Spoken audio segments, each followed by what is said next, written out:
بے شک تڑپتے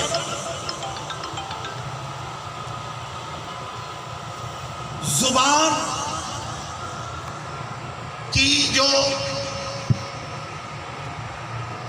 درازی ہے وہ بے شک استعمال کرتے رہیں گے، لیکن قرآن و حدیث کی صراحت کی وجہ سے قیامت تک ان کو اٹھنے کا میرا رب موقع نہیں دے گا، نہیں دے گا۔ میں اپنے علماء کی مطالعہ ارکریزی جانتا ہوں، مگر ایک میں لفظ کہہ رہا ہوں، میرے ملک سے سیف چشتیائی کے نکلنے کے بعد، سبحان اللہ، سبحان واہ واہ، اب یہ میری قوم کو تو پتہ نہیں ہے، تم جیسا دسنا نہیں ہے، وہ جیسی شوقیوں نے لوگ اپنی شمیائی کی وجہ سے غلطی ہو جاتی ہے۔ سیف چشتیائی، میرے پیر بھائیوں، میرے سنیوں، یہ وہ کتاب ہے جو گولڑا کی سرزمین پر سیدنا پیر میر علی شاہ نے لکھی ہے، اور اس کا نام سیف چشتیائی رکھا ہے کہ یہ تلوار ہے چشتیہ خاندان کی، اور ایسی چلائی کہ قادیانی کی مرگ ہو گئی ہے۔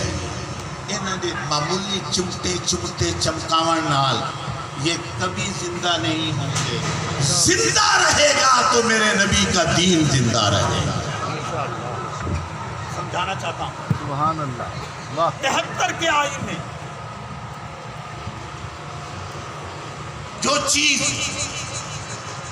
متفقہ 74 میں جا کر فائنل ہوئی، وہ ترمیم کیا تھی؟ اب میں بڑی احتیاط سے جملہ کہنے لگا ہوں۔ بعض غیر ذمہ وارانہ تحریروں کی وجہ سے مرزا طاہر اسمبلی میں ایوان میں آ گئے اور علماء کا مقابلہ کرنے کے لیے کھڑا ہو گئے۔ کئی دن تک میرے نام نہاد دوست اور تحفظ ختم نبوت پر اچھل اچھل کر باتیں کرنے والے اس کے ساتھ مناظرہ کرتے رہے۔ جو بڑے لوگ میری عمر کے بیٹھے ہیں وہ جانتے ہیں اس بات کو۔ ایوان میں بڑی باتیں ہوتی رہی، لیکن اس مرزا طاہر نے ایک کتاب تہذیر الناس پیش کر کے سب کی بوتی توتی بولتی بند کر دی۔ کہا یہ تو تمہارا تو یہ نظریہ ہے۔ جب یہ لوگ خاموش ہو گئے تو پھر ایک جوان کھڑا ہوا جس کو زمانہ شیر اہل سنت سبحان اللہ، مولانا الشاہ احمد نورانی کہتا۔ سبحان اللہ، سبحان پھر وہ کھڑے ہوئے۔ اب انہوں نے کیا کہا؟ انہوں نے کہا یہ کتابیں بعد میں لے کے، میں اپنی بولی چاکھن لگا جان کے، اے جڑیاں کچھ کتاباں لے پھرنا ہے نا، ہانا انہوں ایتھے رکھ، جس ویلے کتاباں دی لوڑ آئی اس ویلے کتاباں پیش کریں گے، پہلے مجھ سے قرآن سے بات کرو، نبی کے فرمان سے بات۔ کیا بات، ہو گیا۔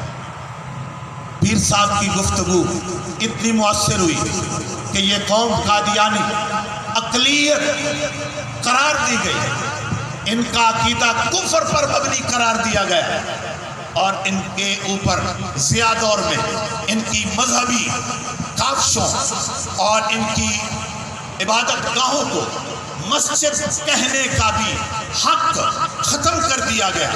تم اور نام لے سکتے ہو، مسجد کا نام لے گا تو صرف نبی کا غلام لے گا۔ سبحان اللہ، سبحان اللہ، کیا بات، میں آج کی گفتگو جو میرے ذمے لگائی میرے بھائی نے، پیر منظور احمد صاحب، ایک پیر ہوندے تو سارے نہ کمڑی جو ہے اج مولوی عبداللہ نے پیر آکے منظور احمد نے پیر آکے، اے بھئی چشتی بابے ہیں تے سارے پیر ہیں، تے نالے جنہ بھی سفید داڑھی ہو بجے پیر ہو جاتے، یہ تو علماء ہیں۔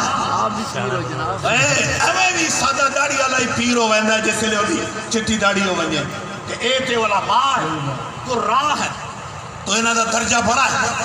میرے ذمے لگائی بات تو میں جو سمجھدا سا میں حق ادائیگی کر رہے ہیں، اور آج کی اس سارے مضمون کا جو خلاصہ ہے وہ میں ایک بہت بڑے واقعے کو مختصر کر کے پیش کرنے کی سعادت حاصل کر رہا ہوں۔